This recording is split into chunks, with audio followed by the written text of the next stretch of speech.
দর্শক আসসালামু আলাইকুম। দেশ এবং প্রবাস যে যেখান থেকে আমাদেরকে দেখছেন, আমাদের এই অনুষ্ঠান অর্থাৎ আমরা মানবিকতা নিয়ে মানুষের জন্য সেই কথাকে কাজে লাগানোর চেষ্টা করি। দর্শক, আমি এই মুহূর্তে জকিগঞ্জ পৌরসভার এই ওয়ার্ডটি হলো কত নম্বর ওয়ার্ড? ১ নং ওয়ার্ডের আহ, গ্রামের নামটা কিতা কইছে? বারোগড়ি গ্রামে অবস্থিত একজন অসহায় রুগীকে সামনে নিয়ে আমরা আছি। দর্শক, এই রোগী দীর্ঘদিন থেকে দুরারোগ্য আক্রান্ত। আপনার যে ডাক্তার কাছে গেছিলা, মানে রোগটা কিতা কইছে? আচ্ছা, এটা হইল কি হিপ জয়েন্ট, ডাক্তারি ভাষায় যেটা কয় হিপ জয়েন্ট, অর্থাৎ মানুষের হাড় ক্ষয় রোগীটা। আমরা যদি গ্রামীণ ভাষায়, সাধারণ ভাষায় আমরা যদি বুঝি, হাড় ক্ষয় রোগে তাই আক্রান্ত। তাই ধীরে ধীরে এই মানুষ, কিন্তু আমি নিজেও দেখছি, একজন সুস্থ এবং স্বচ্ছ সবল একজন মানুষ আসলা। আজকে এই যে রোগে আক্রান্ত হওয়ার কারণে আজকে এই রোগী এই চেয়ারে বসা অবস্থায় আছেন, তাই কিন্তু হাঁটা চলাফেরা করা তার লাগে খুব কষ্টদায়ক হয়। আমাদের এই ভিডিও করার মূল উদ্দেশ্য হইল, আমরা এখানে যারা দেখলা জকিগঞ্জি ভাষায় আমরা একটা নাটক আছে, যে নাটকটা সরাসরি সম্প্রচার করা হয় যে টিভি অনলাইনের মাধ্যমে, দাদা এবং নাতির জকিগঞ্জি নাটক। অবশ্যই আপনারা যারা দেখেন, তো এখানে আমরা একটা শুটু আইসলাম। হঠাৎ করে দাদারা যখন চৌকি পড়লো, এবং তাই এর আগে তার অন্য মাধ্যমে আমরা কাছে খবর কইছেন।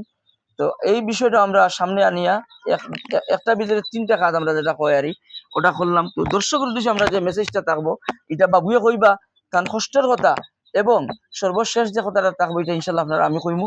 তবে দাদা তান যে কষ্টটা আছেন, কষ্টের কথা তাই অবশ্যই আপনার কাছে পেশ করবা। দাদা, আপনার সম্পূর্ণ বিষয়টা আপনি খুব দর্শকের উদ্দেশ্য।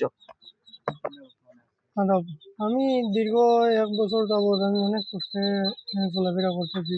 পায়ে ব্যথা করতো, তখন আমি ডাক্তার দেখাইছি। ডাক্তার দেখানোর পরে সুমন মল্লিক স্যারে বলছেন যে আমার 2 পায়ের উড়োতে কোমরের আমার 2 পায়ের জয়েন্ট যেটা বলে হিপ বল দুইটা আমার ক্ষয় হয়ে গেছে। এই দুইটা অপারেশন করা লাগবে স্যারে বলছেন। অপারেশন করতে মিনিমাম 4 লক্ষ টাকা লাগবে।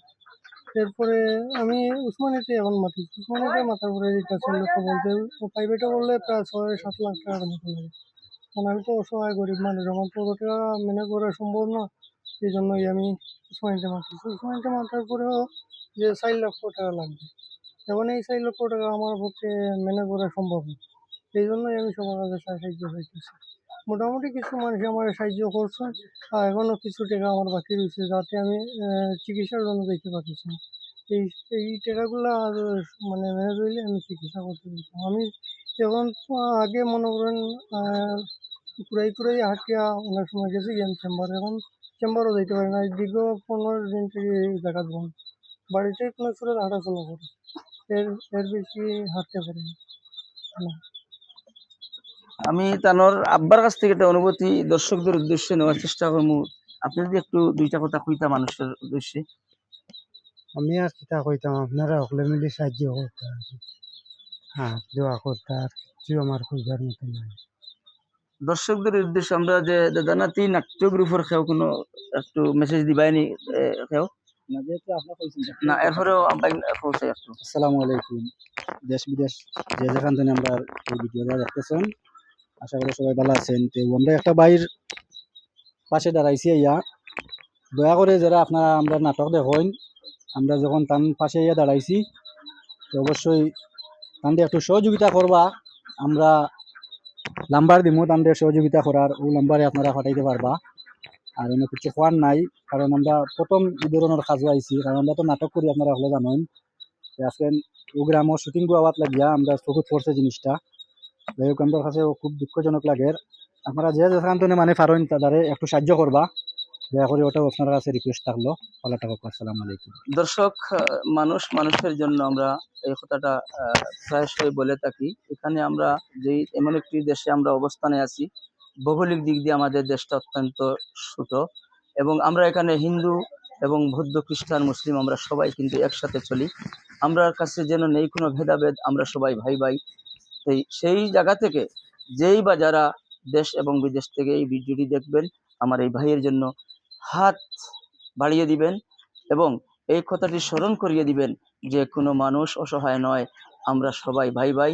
সবাই আমরা সুন্দরভাবে এই সমাজকে গড়ে তুলব এবং যে কোনো অসহায়ের পাশে যে কোনো মূল্যে আমরা দাঁড়ানোর চেষ্টা করব। আল্লাহ হাফিজ। লাইভটি যদি ভালো লাগে অবশ্যই আপনারা শেয়ার করবেন, কমেন্ট করবেন, যতটুকু কমেন্ট করবেন যে যতটুকু সময় পর্যন্ত ওনার চিকিৎসার ব্যবস্থা না হয় এবং যিনি চিকিৎসা প্রদান করবেন তিনি পর্যন্ত যেন আমরা পৌঁছাতে সক্ষম হই। আল্লাহ হাফিজ। আসসালামু আলাইকুম রহমতুল্লাহ বারাকাতুহু।